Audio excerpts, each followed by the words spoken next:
he arrived, he was feeling a little bit tired. So he decided to climb up right to the top into one of the caves and have a nap. So he went to sleep. And then when he woke up, he was feeling a little bit hungry. So he climbed on down and decided to go hunting down the base of the rock. And so he ended up at a spot called Polari. And when he was there, he found an injured kalea, so an injured emu. And it had a spear in it. Now, the law around here is if you find an injured animal that's been speared, it belongs to the person who speared it. Now, Lungara knew this, but Lungara is a bit of a lazy man.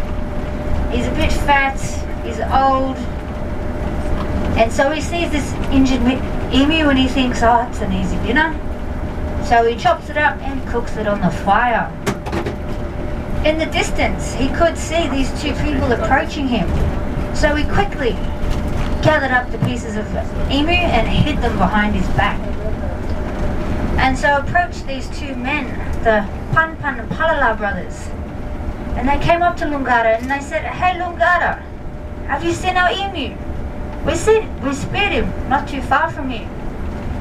But Lungara lied and said, no, sorry, maybe he went that way. And he pointed in the opposite direction. And so the two brothers left, and Lungara quickly gathered up the remains of that emu and quickly returned back to his cave, as he knew that the brothers would work out that he did take their dinner. And so he stayed up in his cave and hid away. And the Panpan Pala brothers, they did start to trace their steps, and as they did, they saw that Lungara had in fact taken his emu. And so they followed the tracks and they followed the droppings of emu until he was at the bottom of the cave, and they screamed out, Lungara, Lungara, we know you got our emu, bring it back.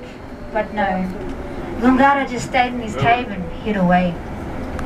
And so the brothers, they made a great big bonfire that was so high and mighty that the heat from the fire radiated off the rock, making it scorching.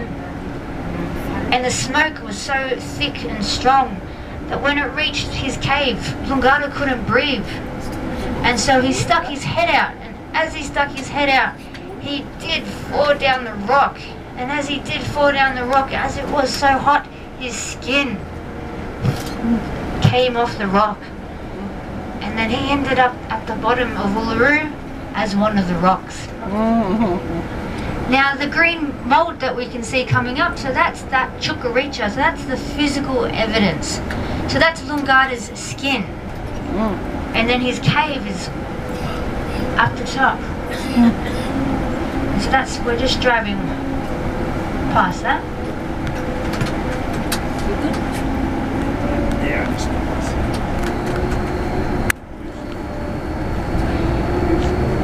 And so these stories, they teach us something. So there's a moral to every story. And so this one is, firstly, don't lie, don't be greedy, don't be dishonest. The second one is, don't climb Uluru, it's dangerous, you might fall off.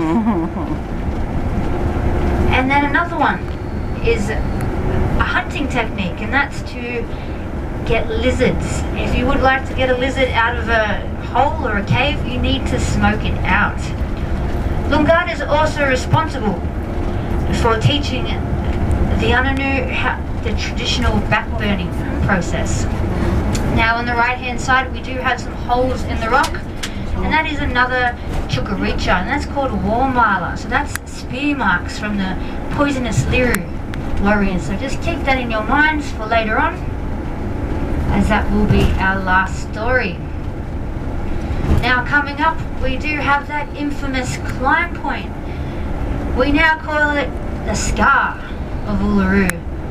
As we do drive past, you will see a great big white line that goes all the way up the top to the rock, and that's where the chains used to be. And so thousands of people would make the journey up there every year and attempt to climb this magnificent monolith. Now 37 people did lose their lives, unfortunately. The last known person is chasing his hat and he fell off. So last thing he did that day. So as we do drive past, you will see that white line. Where all the little rocks are at the beginning of the walk, that is the chicken point. So you could get to that point and decide if you wanted to continue or if you wanted to. So there's a big white line right on the, yeah, there you go. Big on the right hand side, you see the big white line that goes all the way up the top? Oh, there. Yeah. Yeah. The trail that goes up. Yeah, so the big trail, yeah. Basically, in front of that